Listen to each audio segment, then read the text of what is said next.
Let's begin. Welcome to the AEM homepage. I'm going to show you how we create a brief in this workflow, and we're going to use the project dashboard, which looks at projects, and we're going to be moving assets through a photoshoot process. So let's start by creating the brief.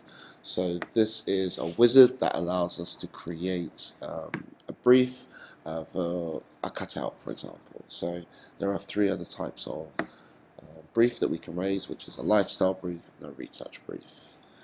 So let's start with the cutout example. I can give it a unique name of anything, so I'm just going to name it Test MA 070. Give a little description about it, and then I'm also going to give it a start date using date picker, and then a delivery date for that photo shoot. So delivery date could be delivery to the website, for example.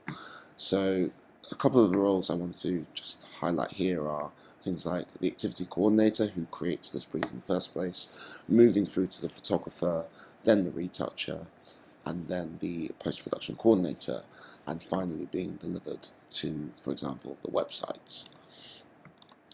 I'm going to upload a brief, a sample brief that I created beforehand, which just has some of the product details. So you can see here that CSV has been validated, and we can actually see if it's present in other briefs. Here as well, you can identify the end use.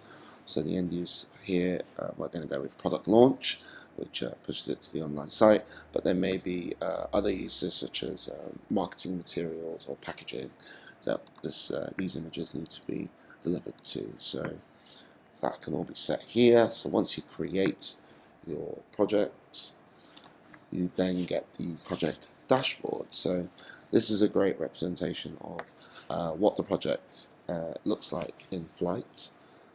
So you can see that I've got shots that are pending to be shot, and then I've also got assets counter here on the left hand side. So the very first task in this workflow is to set up the shoot dates. So I'm just going to go ahead and assume that those have now been done. I can then complete my task, and then the next step is for the photographer to shoot the assets. So if I go to the assets panel, as a photographer, I can either use the web interface to drag and drop images, or I can use the Adobe desktop app. So that's something that's highlighted in the slides. I will, for this demo, just drag and drop some images into the alt folders. So if you give me a second, you'll notice that there are other folders within the alt folders. So there's a composites folder. That composites folder is used for things like jewellery, where multiple angles need to be shot, and the retoucher needs those images in order to deliver a finished product. And then we've also got the reference folder, which lives in the outside here. So if there's any related information that needs to be kind of attached to the brief, it will be put in the reference folder. So if I say my main is this one, I think I've missed one. Give me a second. Yes, Alt5. So you can see I've now entered all of the alts required for this product, and I'm now able to go back to the project and see the changes in the project dashboard. So I think I showed you before, but there were beforehand 7 items requiring shooting. If I refresh, you can see that that status has now changed, and that these asset collections have started to populate. So the asset collections are always grouped in the following ways. So you've got one for the entire brief, so it shows you all of the images that have been shot or taken for the entire brief, and then there's also an asset collection per product. So if I had multiple products in this brief, you would see a different asset collection. So that allows the retouchers to do things like color match, and you can see here as well that the assets shot have been updated. Now before I continue, I just want to show you the tasks. So you can see that automatically the next step of the workflow has been activated. So now the post-production coordinator needs to assign the assets to either an internal or an external retoucher. Now, the good thing about this is that if we assign it to an internal retoucher, that just anyone with AEM access can go in and leverage those assets and basically retouch them.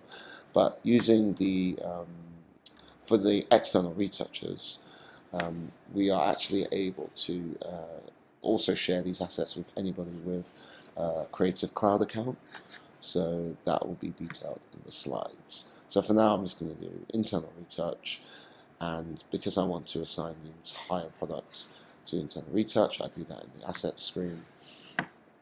So now that I've refreshed, I can go back and I can see that all of the tasks have been switched to local retouch asset. Now, I'm not a retoucher, so I'm actually going to say that actually these images are finished. As I said, I can access those images with AEM access or a Creative Cloud account, so I'm able to send these images to post-production. So the idea here is that once I've done my retouching, I'm stating to the post-production coordinator that these assets are ready to be delivered. So once all of the tasks have been completed, you will then see a final task created, which is shoot and QA to deliver. Now, clicking on releasing the brief actually pushes it to scene 7, which is where the website pulls the assets from.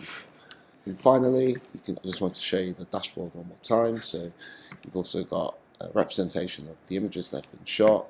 You can open up the asset collections, you can see the images side by side, you can see the assets that have been retouched, you can see like the last time they were amended, all sorts of information in each of those asset collections. And here as well, it tells you the status of any particular brief. So that's it. Thank you very much.